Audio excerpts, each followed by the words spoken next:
Hey guys, Movie Junkie for Life here again, and this is going to be my review of Inferno, directed by Ron Howard and written by Dan Brown. Inferno is the third, I think, movie following the Da Vinci Code books, and it's the same character again, played by Tom Hanks, Robert Langdon, and this time he is trying to stop a possible viral outbreak that could destroy mankind. And this he has to kind of solve the whole Dante's Inferno.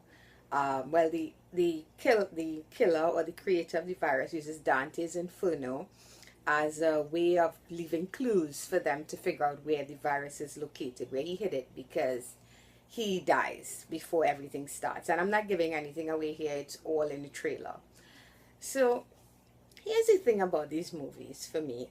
I have enjoyed the Da Vinci Code movies to varying degrees. I thought the first one, I don't give credence to anything. I just enjoy this as fantasy films. I don't really care whether or not these stories are true or whatever, so I'm just enjoying it for as a movie.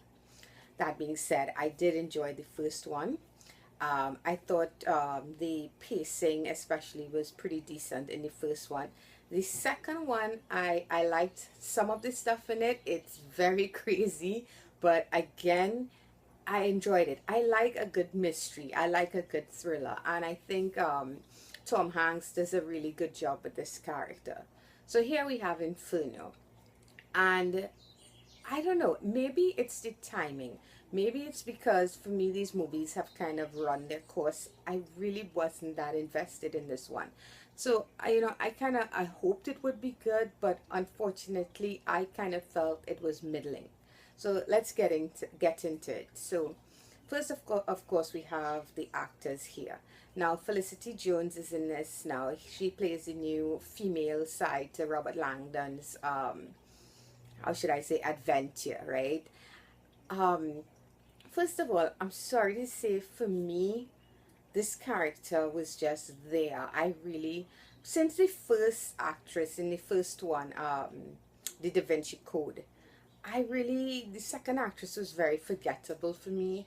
And now we have Felicity Jones, who she's fine. I mean, I like her in other things, but here I just didn't really feel any connection between the two characters. I didn't feel like they didn't even feel like sometimes like they were in the same movie. I don't know if I'm saying that, if I'm describing that correctly, but I just didn't feel any chemistry between them. And I'm not saying it has to be romantic. I'm just saying that for these two people to work together and be believable as two people that would have each other's back, you have to have that chemistry. And I did not feel that there at all. So it made it hard for me to be invested in anything happening to her, you know. The mystery at hand. I'm a big fan of Dante's Inferno, I mean, it's basically how we end up coming up with what we think hell looks like. And then I say we, I mean, like, Christians in general, it's where they get their idea of what hell might be like, is that poem, Dante's Inferno. So I was found that kind of fascinating, but here I don't think it's utilized really well. I didn't enjoy the adventure. Something about it just felt by the numbers. They would go to one place, it would have a mystery, they would try to solve it, some people would chase them, they would go to the next place, and this continued over and over and over again. The side players, I had no interest in what their story was. Nothing felt cohesive in this movie. I just felt like I was watching a scene with a skit almost. It would take place, it would stop, it would jump to another scene that would take place. It didn't feel cohesive. To me, the first two movies, the mystery seemed to flow. I think that's the best way I could describe it. Here it felt like jump cuts almost, I didn't like it at all. So a third thing is, it felt predictable to me. The other two, I think the mystery, I mean, yes, there are certain things that are easy to figure out in the other two, but this one, I felt everything. I knew what was coming at every point in time. From the moment this movie starts, I knew things about the Felicity Jones character. I felt like I knew exactly where this movie was going.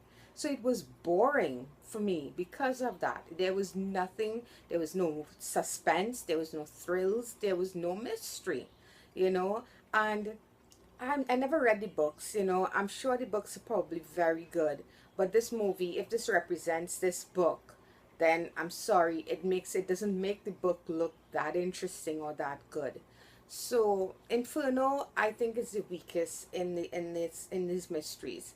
And while I still enjoy Tom Hanks's character, and I don't think I wouldn't mind seeing a fourth one if it's done well. Maybe they need a new director, maybe they need some new blood involved in this, but it just felt very generic. This is something that I could have seen on television and I would have think it was fine. It was a made for TV type movie with good production values, you know, with a lot of money to go to different locations.